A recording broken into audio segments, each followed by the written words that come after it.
રાષ્ટ્રીય કક્ષાની શાળા સ્પર્ધાઓમાં U14ની ગર્લ્સ ટીમે હેન્ડબોલ કાંસ્ય પદક હાંસલ કરીને ગુજરાતનું નામ રોશન કર્યું છે। આ ટીમમાં નર્મદા જિલ્લાની દીકરી સાંજના વી વસાવા પણ સામેલ હતી। નર્મદા જિલ્લા DLSS અંબુભાઈ પુરાણી શાળામાં અભ્યાસ કરતી દીકરીએ રમત ક્ષેત્રે પોતાની પ્રતિભાનો પરિચય આપીને નર્મદા જિલ્લાને ગૌરવાન્વિત થવાનો અવસર પ્રદાન કર્યો છે। દેડિયાપાડાના નાની બેડવાનની દીકરીએ સાબિત કરી બતાવ્યું છે કે જો મંચ મળશે તો આકાશની નવી ઊંચાઈઓને આંબવા માટે હું તૈયાર છું।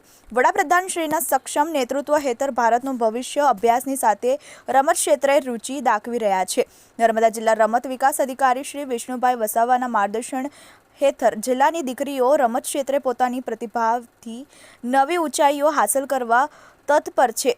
કહી શકાય છે કે રમત ક્ષેત્રે ગુજરાત સહિત નર્મદાનું ભવિષ્ય ઘડાઈ રહ્યું છે। શાળા પરિવાર તરફથી ખેલાડી દીકરીનું ભવ્ય સ્વાગત કરવામાં આવ્યું હતું।